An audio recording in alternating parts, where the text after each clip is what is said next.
En este bloque conversamos con el economista argentino Dante Sica para tener un análisis sobre el Mercosur y los avances del bloque en el plano económico.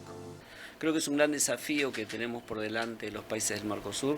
El Mercosur en los últimos 25 años ha estado casi estancado, se ha movido en cuestiones, si querés, más políticas, más sociales, pero muy poco avanzado en materia económica y muy poco avanzado en materia de integración al mundo. Creo que por error o por omisión decidimos una estrategia muy equivocada de cerrarnos sobre nosotros mismos, y eso no nos ha permitido ni ganar volumen de comercio intra-Mercosur, pero tampoco estar preparados para poder mejorar la competitividad y explotar al mundo. Lamentablemente en estos últimos, te diría, casi 25 años, se ha perdido gran parte del afecto societatis por parte de los socios, no hemos podido aumentar el comercio intrarregional y casi todos nuestros países hoy tienen más comercio externo con otros bloques, con otros países que dentro del mismo Mercosur. Entonces creo que este es el gran desafío que tenemos que enfrentar. Ante un mundo que ha cambiado, donde la pandemia, la invasión de Rusia a Ucrania, la importancia de la geopolítica ha variado las demandas de inversión, está generando nuevos espacios de inversión y de atracción de inversiones para poder acortar las cadenas de valor, donde hay nuevas demandas en materia alimenticia, donde hay de seguridad alimenticia, de seguridad energética, de minerales para la nueva movilidad y la sustentabilidad. Creo que en ese sentido el Mercosur está preparado para hacerlo. Es un país libre de conflictos bélicos, libre de cuestiones de luchas étnicas, quizás, si querés, cierta delincuencia o ciertos problemas de delincuencia es lo que puede como el único problema general, pero somos una zona de paz y somos una zona muy rica para hacer. ¿Cuál es ese desafío ante este nuevo mundo que se nos abre? Poder tener más velocidad, poder aprovechar esta ventana de oportunidad, poder alinear mucho mejor nuestras políticas externas y acelerar y ser mucho más flexibles en poder integrarnos al resto del mundo. Creo que ahí es la clave. Tenemos que tener más comercio intrarregional, tenemos que abrir mucho más nuestras fronteras, tenemos que abrirnos mucho más al mundo y acelerar en los próximos 5 años un fuerte proceso de integración al mundo a fin no solo de ganar comercio, sino de ganar inversiones. Inversiones es empleo formal, es salarios mejores para nuestra población y es aumentar nuestras condiciones de vida. Una gran cuestión que siempre hay que analizar cuando hablamos del Mercosur es el tema de la composición de los países y la estructura económica de cada uno de los países que integran el bloque. Esa divergencia de repente es también una cuestión que siempre se busca ir cerrando brechas para ir unificando ciertas cuestiones.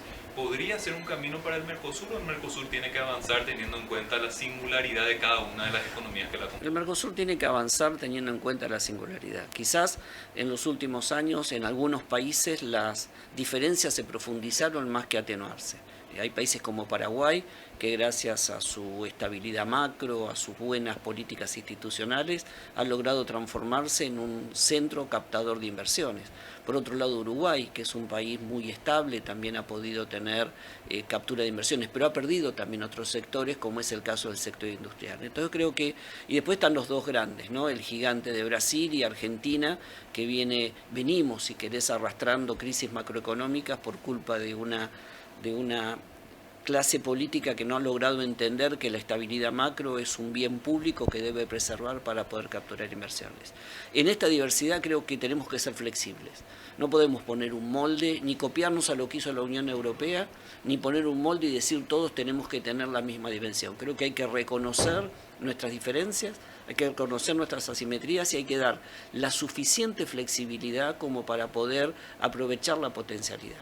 En esto, el Mercosur prometía que el mercado de Brasil nos iba a alcanzar a todos para traccionar y mejorar las condiciones de vida. Y no ha sido así. El mercado de Brasil con sus dificultades, Brasil es una economía muy cerrada, es muy difícil de venderle a Brasil, y eso de alguna manera ha agudizado en un marco si querés, de preferencia arancelaria, ha agudizado algunas diferencias y algunas restricciones. Creo que es el momento de ser más flexibles, de ser menos rígidos, de reconocer las diferencias y también darle oportunidad a cada uno de los países para que pueda aprovechar en el marco de su potencialidad las grandes oportunidades que el mundo nos vuelve a brindar.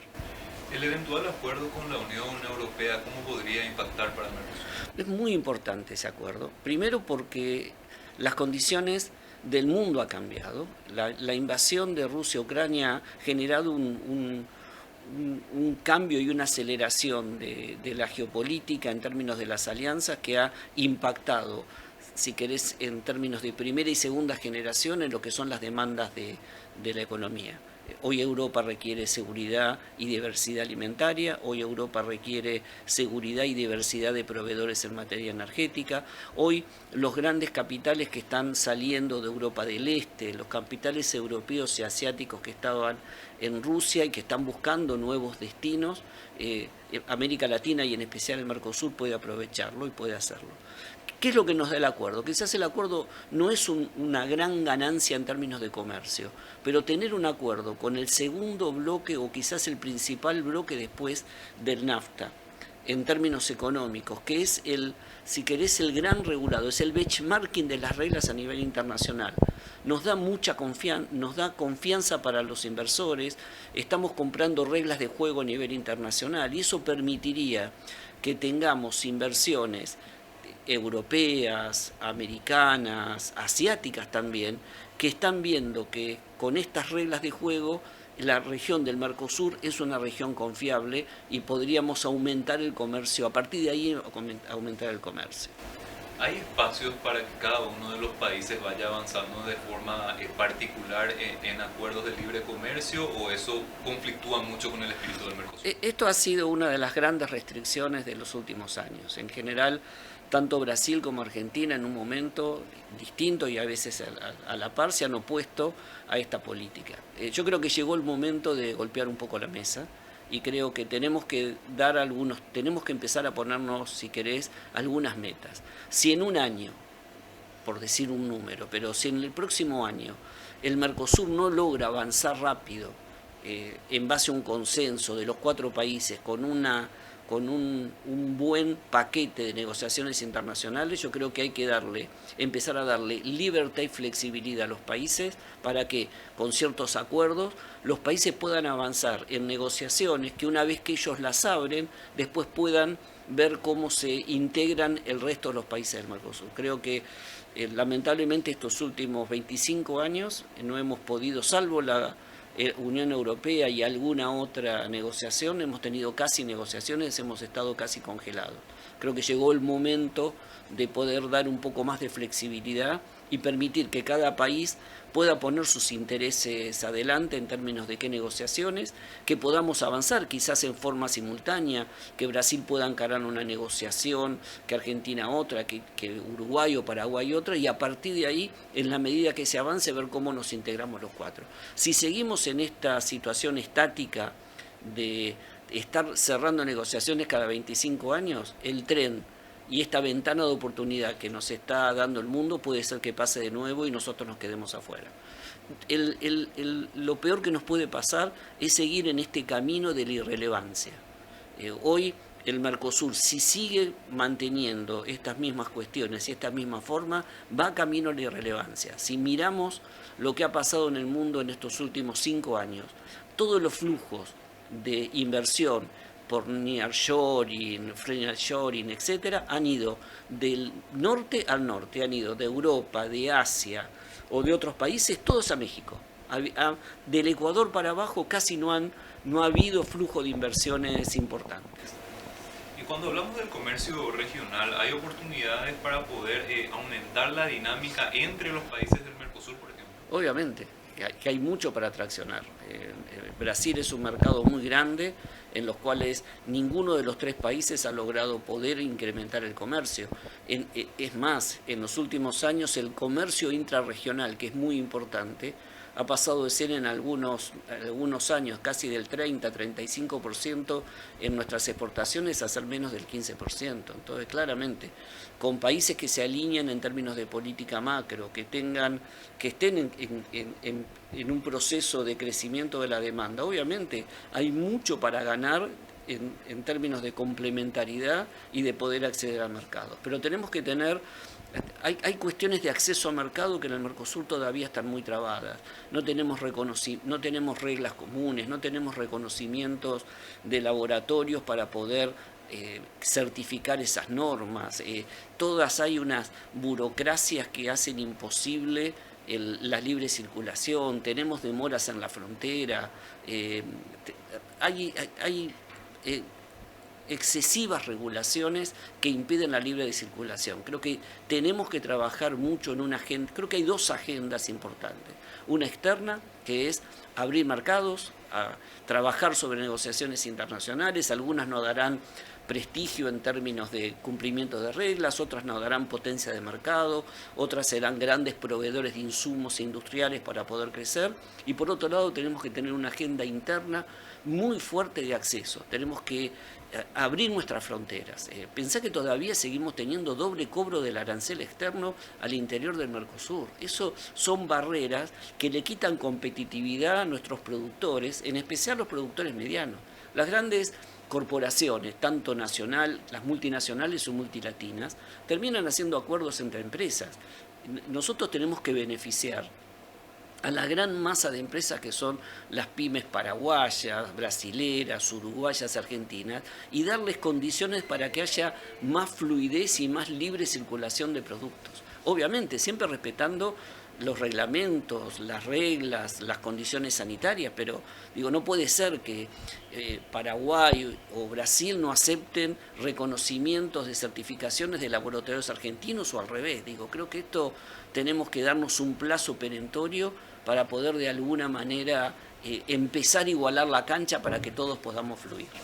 Y en la cuestión justamente de reglamentos y de cuestiones normativas, apuntando también a lo que sería, por ejemplo, el acuerdo con la Unión Europea, ¿hay forma de ir encontrando equilibrios, por ejemplo, entre las condiciones que eventualmente busca establecer la Unión Europea y las cuestiones internas de cada uno de los países para proveer a ese grupo? Yo participé en la negociación y estuve en el cierre de la negociación en el 2019. Te puedo asegurar que ha sido una negociación muy equilibrada, donde cada país tiene lo que se denomina líneas rojas, cuestiones que no puede, si querés, todos, viste, cuando uno va a una negociación siempre se cede. La mejor negociación es en la cual los dos salimos pensando que nos podría haber ido mejor, digamos, ¿no? Pero eso quiere decir que llegamos a un equilibrio.